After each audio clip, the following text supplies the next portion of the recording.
ever felt like you live in two worlds? You're leading teams at a tech company by day, but at night, you're choreographing dance pieces. Or you're a venture capitalist who's also producing music. Or an engineer who performs opera. You're not alone, and you're not weird. Welcome to the Ampersand Manifesto, the podcast for people who make their mark in multiple fields. I'm Jessica Wan, and after 50 interviews with multipassionate ampersands, I'm sharing the manifesto. Why we keep doing what we do, even when it's hard, and what it means for how we live, lead, and create.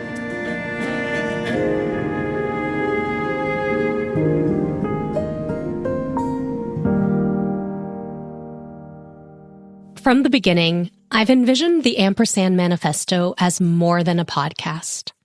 I see it as a catalyst for a movement about living out your interests fully, finding the connections between disciplines and fields, and contributing to the world in ways that are unique to you.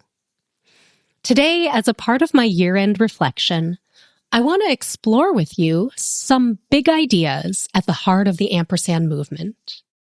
Ideas that I think aren't talked about enough, that can fundamentally change how you think about your work, your passions, and the life you want to live. Here's the first big idea. Creativity is essential, not optional.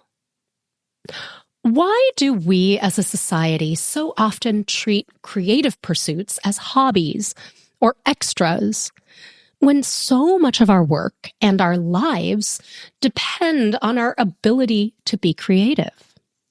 Even if you think your day job doesn't look creative, say you work in finance or healthcare or law or another traditional industry, you are constantly solving problems, imagining solutions, and connecting ideas. That is creativity in action. Creativity is an innately human quality. I'm reminded of Dr. Maya Ackerman, who we interviewed in season 3. She's an AI researcher, co-founder and CEO of Wave AI, a singer and songwriter and pianist, and the author of Creative Machines, one of my favorite books that I read this year. Maya's perspective on creativity is inspiring.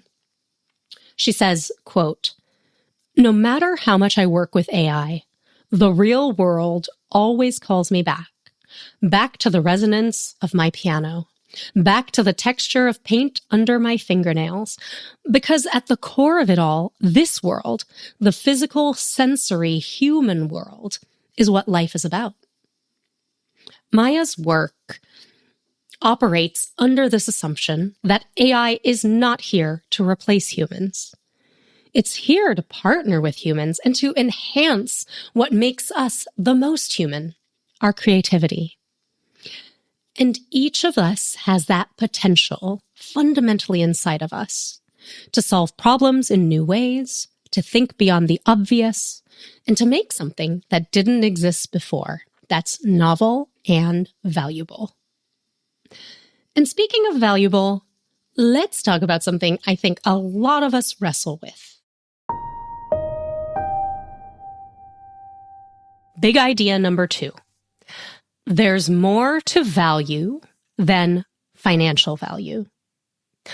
Work is not the same as value, and value is not the same as meaning. Last year, I had the chance to talk with Christina Wallace. She wrote The Portfolio Life, and she lives her portfolio life fully as a senior lecturer at Harvard Business School, a serial entrepreneur, and a Broadway investor, among other roles. She encourages us to define work by what gives us meaning, not just what pays the bills. One of the core tenets of her book, quote, "You are more than any one role or opportunity." I agree 100%. I'll be honest, I'm still untangling myself from equating money with worth. I spent almost 20 years climbing the corporate ladder, chasing the next title, promotion, and compensation. One of the main ways I measured that I was doing a good job. Over time, I've had to unlearn this mindset again and again. Even now, I sometimes catch myself thinking, what if this thing I'm doing doesn't make money? Is it valuable? Is it worth it? The answer I keep discovering is yes, because there's more to value than financial value. Here's the key insight. Value isn't the same as values. Alongside financial stability, my core values include learning, contribution, beauty, joy, and helping others. The work that nourishes curiosity, sparks creativity, and helps others, that is what truly matters and holds value. Living this way isn't theoretical for me. It's an ongoing practice. It's central to what it means to live an ampersand life. This brings me to one of the questions I get asked more than any other question. Big idea number 3. Ampersand potential. Everyone has it, but if you want it, depends on you. People often ask me, is everyone an ampersand? It's really the most common question I get asked. And honestly, I've never been fully satisfied with my own answer. Here's the thing.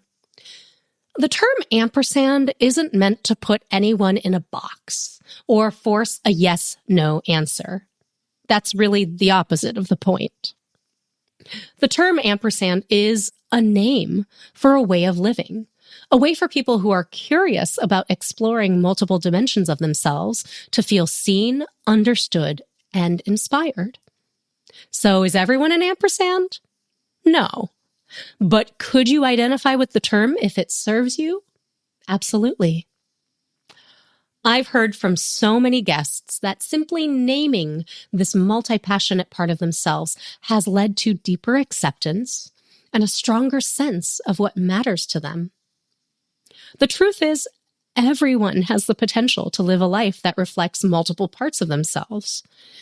You have to notice it, nurture it, and give yourself permission to explore. While we're on the topic of exploring what we love, let's talk about one of the most misunderstood terms in the creative world. Here's big idea number 4. Amateurs are not lesser than professionals. How many times have you heard the word amateur used as a diss? People assume amateurs are less skilled, inexperienced, or in over their heads. But wait a minute. Let's take a step back. The word amateur comes from the Latin word amator, meaning one who loves. It's not a lesser version of professional. Both amateurs and professional are driven by passion, curiosity, and joy. The main difference? Where the money comes from, what pays the bills. Which, if you think about it, is a strange fixation that doesn't truly capture talent, creativity, or contribution. I think of Percy Liang, who we interviewed in season 2. He's a highly accomplished pianist who doesn't make his living from music. He's a computer science professor at Stanford. Some of the most incredible musicians I've had the honor of hearing or collaborating with wouldn't qualify as professional in the traditional sense. Yet, their artistry and commitment is extraordinary and professional level. One of my favorite recent moments was watching Michelle Wu, mayor of Boston, perform piano with Yo-Yo Ma. Talk about one who loves.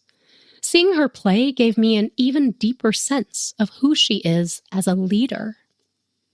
The point is, the world isn't black and white between amateur and professional. There are many shades of gray. And those shades are where creativity, innovation, and fulfillment often live.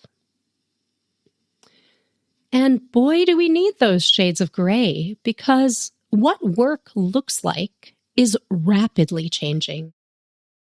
Here's the fifth big idea for today. The ampersand life is an advantage for the future of work. The notion that work follows a linear ladder, pick a lane, specialize, climb step by step, that's unraveling. This year, I had the opportunity to co-author an article for Fast Company with my friend Tony Martignetti.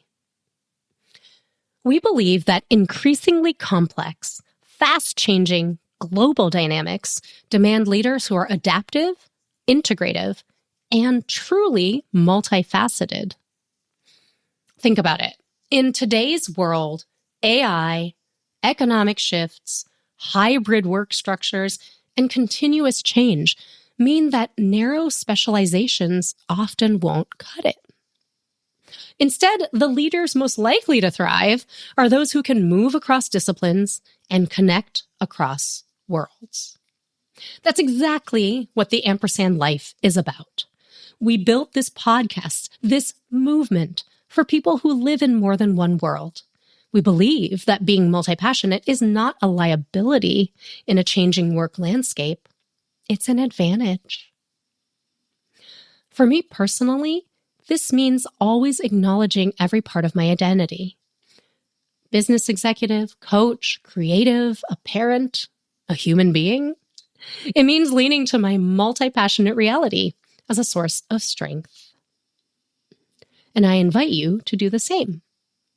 So I want to ask you, as the world of work keeps changing, how will you show up? What part of your multifaceted self will you bring forward? Not just for career success, but for meaning, creativity, impact, and a life well lived. Here's a summary of the big ideas in my 2025 year-end reflection. 1. Creativity is essential, not optional. 2. Value isn't only financial. 3. Everyone has ampersand potential. 4. Amateurs aren't lesser.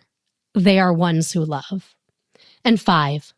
The ampersand life is an advantage for the future of work. I'd love to know what resonates with you from this episode. Leave me a voicemail at theampersandmanifesto.com/voicemail or send me an email at j@jessicawan.com. And if you want a place to discuss these sorts of ideas, to be around other ampersands and find people like you, check out The Cohort, an online community that I've been part of this year. I'm taking on a leadership role starting this month and would love to continue the conversation with you there. I'll drop a link in the show notes. We'll be back in early 2026 with Season 5 as the Ampersand Manifesto and the Ampersand movement grows. Stay tuned for more interviews, insights, and inspiration. Have a peaceful and safe holiday season. If you liked this show, share it with your friends and fellow ampersands, and make sure to hit the follow button to be notified when new episodes drop. It would mean the world to us if you took 2 minutes to rate and review the show. Just go to the main show page on Apple Podcasts or Spotify and look for the stars.